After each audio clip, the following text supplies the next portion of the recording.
So the transfer window has now shut, and to be honest, for the deadline day, it was a bit of a damp squib for United. Nothing really of major note, especially with the ins. So let's have a look at the January transfer window as a whole and talk about the ins, the outs, and everything in between. Now, we'll start with the ins. Only 2 players came in for the first team.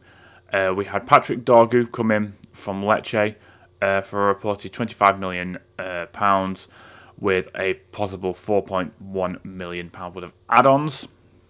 A left wing-back, Danish international. Quite young, only 20 years of age.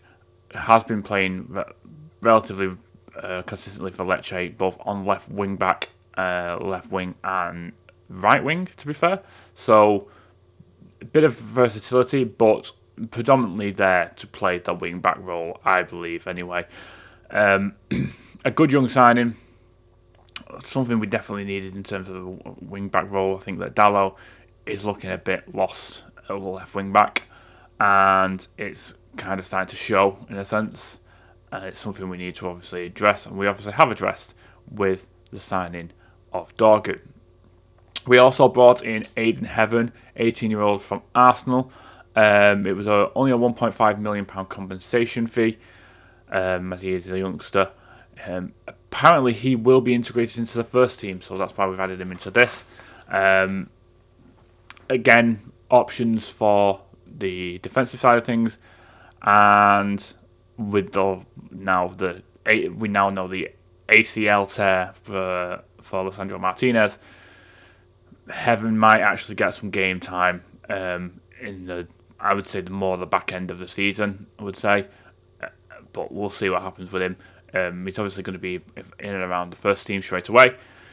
So let's see what happens. The disappointment with it, though, is that glaringly we are needing of a striker.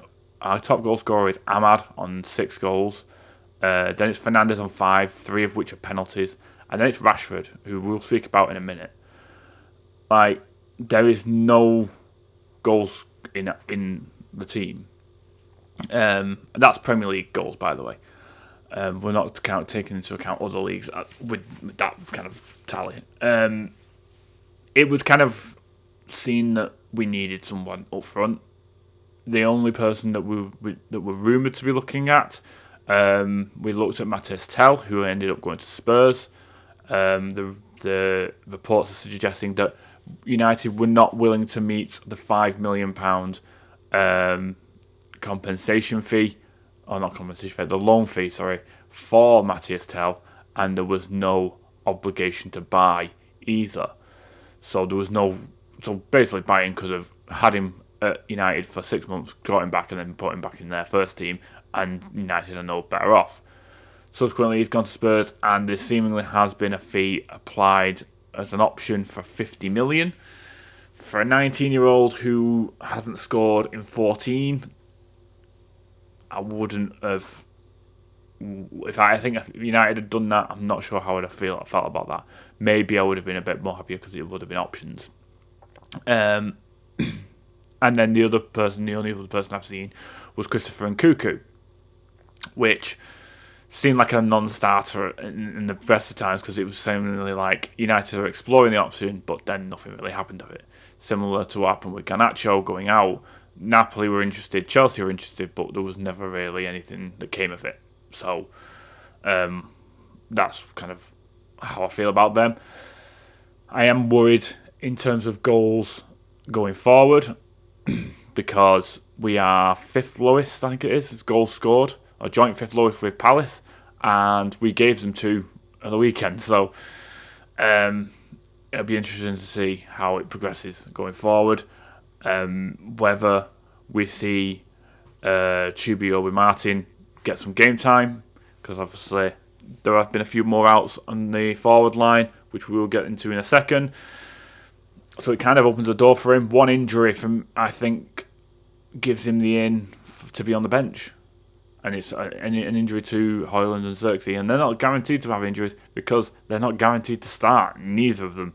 So, and we obviously saw that at the weekend with Mainu playing the false 9. So it is what it is. I'm not thrilled, but I'm hoping that January has been a case of getting the books sorted for the summer, but where we are at the moment isn't really the greatest indicator. Part of me thinks that the season should just be a write-off, and then we just start again in the summer. And to say that in February, not even late February, very early February, is an indictment on the season, to be honest. But it is what it is. It is where we're at the moment. Outs. We had 5 outs. We're waiting on one, it seems, but it seems to have near enough done. The big one is obviously Marcus Rashford out on loan to Aston Villa with an option of a £40 million fee. Now, is it good business from United to do that? I'd say so, because if Rashford does turn up for Villa, then they'll probably want to trigger the option and take the 40 million, and United obviously gain 40 million profit. If he doesn't tear it up, then where does Rashford go? It's very interesting to see what's going to happen with Marcus Rashford, whether he does show up for Villa. He's obviously not been part of the squad for United for the best part of 2 months. It is what it is. I think that, personally, with hindsight, I think that a deal should have been done for him 6 months ago in the summer, and maybe we should have got someone else in. But like I say, hindsight is a glorious thing. The others, Anthony's gone out on loan to Real Betis. He's already started off brightly with a player of the match award, apparently. So hopefully that continues, because they might want to buy him and we might get some money for him. But yeah, Anthony didn't really fit the current style for Amorim, and didn't really do much for Ten Hag either. So that is what it is. Ethan Wheatley has gone out on loan to Warsaw, obviously to get first team experience, I guess, in a lower down team. It's good for Wheatley to get in. I'm a bit surprised about it due to the striker situation, but because like I said earlier, if we're one striker down, who do we play? Does that open the door for Chubby Martin? Possibly. I think he is doing really well for the under 21s, maybe the under 19s. It might have been, or the under 18s. But yeah, he is doing quite well. But it's a step up to first team football. So we'll see how that goes. And Dangor has also gone out on loan to Rotherham for the rest of the season. Again, getting experience first team wise. At a lower down team, always good to get these players a bit of game experience. Whether Amorim looks at him in the summer, in pre-season, or we're kind of putting him in the shop window to move him on in the summer. We'll see what happens with that. Overall, it's disappointing with the transfer window, because I feel like we definitely needed someone in the forward line, and to lose technically 3. I didn't mention Malacia. Malacia might be going on loan to PSV, which again is a similar thing to Anthony. I would say he needs to. I think United needs to put him in the window, because I just don't think it's worked for him in this team, and I don't think he really suits either wing back, or he's definitely not one of the 3. But there's a lot of deadwood in this team. And it seems like a lot of money has been wasted again with another manager. So we need to kind of, obviously with Ineos, they need to get it right. The people they brought in over the summer haven't been too bad. I would say Mazraoui and Delict have probably been the best. Obviously Xerxes has had his moments. He's had some bad moments, but he's had some good ones. But we'll see what happens. It's obviously going to be the summer now when we actually bring anybody in. Overall, with the January transfer window, like I said, it is disappointing that we didn't bring anyone in at the forward line. I would have liked to have seen someone come in, but who do you bring in? Is it going to be the right person? Are they going to integrate well? If it's going to be a loan, are they going to stay afterwards?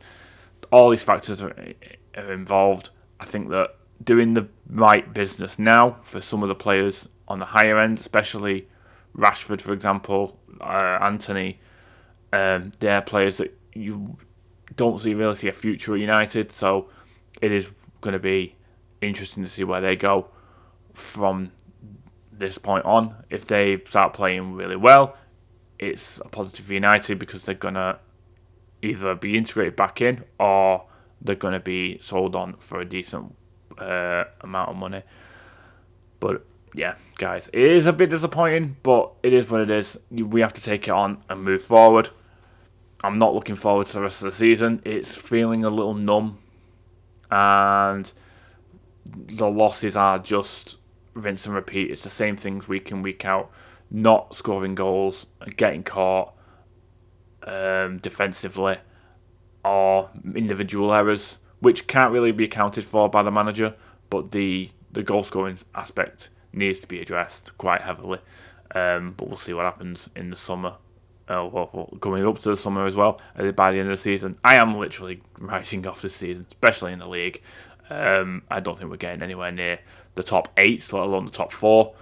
I could be wrong. We could crack on in the second half of the season, but I highly doubt it. I think the best option for United for European competition is the Europa League, and then failing that, the FA Cup, which obviously Leicester on Friday. We'll see what happens with that.